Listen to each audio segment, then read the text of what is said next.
अस्सलाम वालेकुम गाइस, उम्मीद करता हूँ सब ठीक ठाक होंगे, खैर आफियत से होंगे। तो आज की अपनी इस वीडियो में हम जिस शेयर को डिस्कस करने वाले हैं वो है एसगार्ड 9 लिमिटेड यानी ANL। काफ़ी पॉपुलर शेयर है, पेनी स्टॉक्स में आता है और काफ़ी जो स्मॉल इन्वेस्टर्स हैं वो इसे खेलने में काफ़ी इंटरेस्ट रखते हैं। अच्छा जी, तो ये इस वक्त आप लोगों के सामने ANL का वीकली टाइम फ्रेम ओपन है। सबसे पहले इसका एक ओवरव्यू कर लेते हैं, फिर उसके बाद इसकी करंट सिचुएशन को आप लोगों के साथ डिस्कस करेंगे। तो मैं इस पॉइंट से जो है अपने एनालिसिस का आगाज़ करूंगा। ये 2012 का साल है, तो 2012 से लेकर 2016 तक यानी ऑलमोस्ट 4 इयर्स तक जो है ये इसी रेंज में ट्रेड करता रहा। इस रेंज की जो अपर साइड थी वो 10 रुपीज़ की थी और जो इस रेंज की लोअर साइड थी वो 3 रुपीज़ की थी। तो 2016 10वें महीने में ANL ने अपनी इस रेंज को ब्रेक किया और हमें एक अपना हाई दिखाया तकरीबन 19 रुपीज़ का, यानी 19 से 20 रुपीज़ का इसने अपना हाई दिखाया। उसके बाद फिर इसमें जो है सेलर्स ने एंट्री ली। सेलर्स इसको दोबारा जो है वो 7 रुपीज़ तक ले आए और फिर इस 7 रुपीज़ पर जो है इसने अपना एक बॉटम क्रिएट किया और बॉटम क्रिएट करने के बाद इसमें काफ़ी स्ट्रांगली जो है वो बायर्स ने एंट्री ली और बायर्स इसे ले गए सीधा 39 रुपीज़ तक। 39 रुपीज़ का जो है ANL का ऑल टाइम हाई है, जो कि स्टिल अभी तक वैलिड है और ये हाई इसने क्रिएट किया था 2021 तीसरे महीने में। तो 39 रुपीज़ के हाई के बाद इसमें काफ़ी स्ट्रांग जो है वो सेलर्स ने एंट्री ली और बहुत ही तेज़ी से और बहुत ही strongly within some months, एक ही साल के अंदर जो है वो इसको डाउन साइड की तरफ ले तकरीबन 10 रुपीज़ तक, यानी 39 से एक साल के अंदर सेलर्स ने ANL को आकर फेंका 10 रुपीज़ तक और थोड़ी सी फिर अप मूव के बाद एक ओवरऑल डाउन ट्रेंड की सूरत जो कि अभी तक मौजूद है ANL में, उसी को कंटिन्यू करते हुए ये इस वक्त ट्रेड हो रहा है तकरीबन 6 रुपये और 70 पैसे के आसपास। अच्छा जी, तो अब इसकी करंट सिचुएशन को मैं आप लोगों के साथ डिस्कस कर लेता हूँ वीकली टाइम फ्रेम की। इसकी डेली टाइम फ्रेम पर हम अपना एनालिसिस नहीं करेंगे क्योंकि जितने भी पेनी स्टॉक्स होते हैं हमारी कोशिश ये होती है कि हम उसको वीकली टाइम फ्रेम के अंदर ही एनालाइज करें और अपना पॉइंट ऑफ व्यू दें। जी, तो ये इस वक्त आप लोगों के सामने ANL के वीकली टाइम फ्रेम की जो करंट सिचुएशन है वो ओपन है। इसमें एक लेवल जनरेट हो रहा है शॉर्ट टर्म के लिए, जो कि इसका काफ़ी स्ट्रांग रेजिस्टेंस है वो 7.7 का है। इसी तरह इसमें एक सपोर्ट काफ़ी स्ट्रांग इसका जनरेट हो रहा है 5.6 का, और ये इसका 4 रुपीज़ का एक और जो कि सबसे मेजर इसका सपोर्ट है वो 4 रुपीज़ पर है। अच्छा जी, तो अब ANL में से जो है हम नियर फ्यूचर कैसी मूव जो है वो एक्सपेक्ट कर सकते हैं। ANL के बारे में हमारा जो पॉइंट ऑफ व्यू होना चाहिए नियर फ्यूचर वो कैसा होना चाहिए। तो उस चीज़ को डिस्कस करने से पहले मैं आप लोगों का जो फोकस है वो इस एरिया पर लेकर आना चाहता हूँ कि अगर आप लोग इस स्ट्रक्चर एरिया पर थोड़ा सा फोकस करें तो एक तो इस वक्त ये जो है इस एक डाउनवर्ड चैनल में जो है ट्रेड होता हुआ डाउन साइड की तरफ आ रहा है। ये याद रखिएगा कि इसकी जो एक कैंडल है वो एक वीक की है।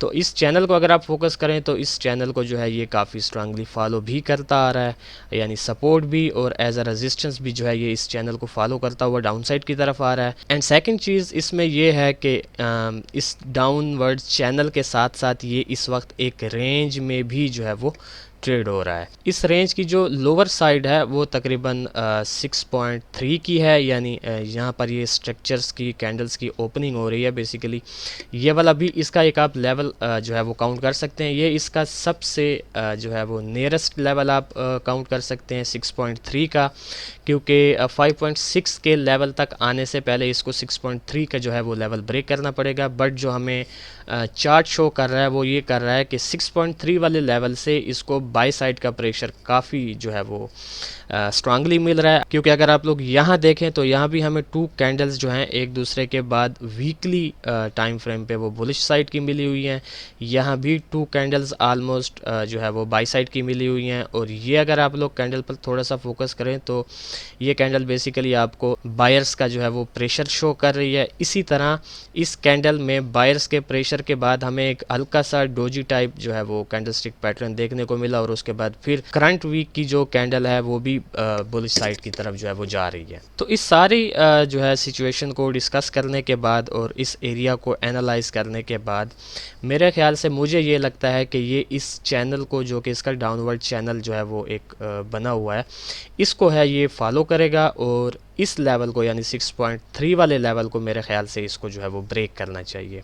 लेकिन मार्केट है, कुछ भी हो सकता है। इसकी ये जो इस चैनल का जो ये अप ट्रेंड लाइन है इसको भी ये ब्रेक कर सकता है। तो अब इसमें जो एक सीन बन सकता है वो मेरे ख्याल से ये है कि ये इस अपर ट्रेंड लाइन वाले जो चैनल की जो अपर ट्रेंड लाइन है इसको जो है वो रेस्पेक्ट करके दोबारा इस डाउन साइड की तरफ आएगा, यानी 5.6 के लेवल तक। इस 5.6 वाले लेवल पर जो है इसकी ये डाउन ट्रेंड लाइन भी जो है वो मर्ज हो रही है, और यहाँ पर इसका 5.6 वाला काफ़ी स्ट्रांग इसका लेवल भी जो है वो बन रहा है। तो इस लेवल से फिर हम जो है इसको दोबारा इस अप ट्रेंड लाइन को जो है रीटेस्ट करता, या फिर इस अप ट्रेंड लाइन को टूटता एक्सपेक्ट करके 7.7 तक जो है इसको एक्सपेक्ट कर सकते हैं। ये इसमें एक सीन बन सकता है। और जो इसका सेकंड सीन एक बन सकता है वो ये है, तो यूँ गैस करते हैं कि इन केस ये जो है इस 6.3 वाले लेवल तक आता है, और इस लेवल को जो है 6.3 वाले को ये ब्रेक नहीं करता, बल्कि इसके बरक्स जो ये अप ट्रेंड लाइन है इस चैनल की, इसको ब्रेक कर देता है, तो देन हम इसको 7.7 तक जो है वो ईजिली एक्सपेक्ट कर सकेंगे। ये इसमें एक सेकंड सीन बन सकता है। और जो इसमें एक थर्ड सीन भी जो है वो आप काउंट कर सकते हैं कि बन सकता है, क्योंकि ये पेनी स्टॉक है तो इसमें कुछ भी हो सकता है। तो वो मेरे लिहाज से आप यूँ कह दें कि 5.6 वाले जो लेवल है इसका 2 मिनट के लिए आप लोग इसको जो है वो माइंड से निकाल दें।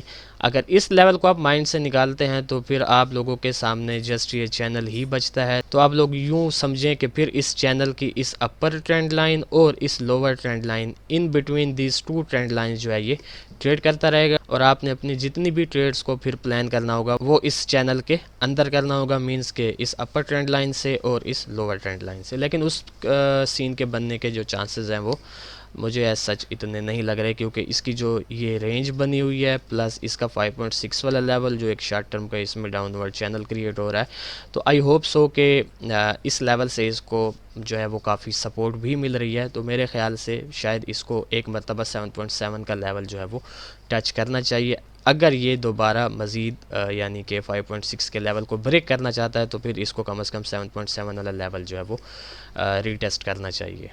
ठीक हो गया, तो अब मैं इनके ट्रेड प्लान्स आप लोगों के साथ जो है वो शेयर कर लेता हूँ। तो इन दोनों सिनेरियोज़ को जो है वो माइंड में रख के आपने अपनी ट्रेड को कुछ इस तरह से प्लान करना है कि आपने की जो फर्स्ट बाइंग होनी चाहिए वो 6.3 के लेवल पे होनी चाहिए, और जो आपकी सेकंड बाइंग होनी चाहिए वो 5.6 के लेवल पर होनी चाहिए। आपका जो स्टॉप लॉस होना चाहिए वो कम से कम 5 रुपीज़ पर होना चाहिए। आपका जो पहला टीपी होना चाहिए वो 7.5 का 7.15 का, यानी 7 रुपये 15 पैसे का, और आपका जो सेकंड टीपी होना चाहिए वो 7.7 का होना चाहिए। मैंने एक ही ट्रेड प्लान में इन दोनों सिनेरियोज़ को जो है वो आप लोगों के साथ डिस्कस कर लिया। अगर आप लोग यहाँ पर भी इसको बाय करना चाहते हैं तो स्टॉप लॉस आपका स्टिल वही 5 रुपीज़ वाला ही होगा, बस आपने अपनी ट्रेड को जो है वो एवरेज कर लेना है 5.6 वाले लेवल पर। ठीक हो गया, तो ये था एक शार्ट सा एनालिसिस ANL के रिलेटेड। तो देखते हैं कि नियर फ्यूचर जो है वो ANL हमारी इन मूव्स में से किस मूव को फॉलो करता है। फिर इंशाल्लाह नेक्स्ट वीडियो में आप लोगों के साथ मुलाकात होगी। तब तक के लिए अपना ख्याल रखें, खुश रहें, अल्लाह हाफिज़, अस्सलाम वालेकुम।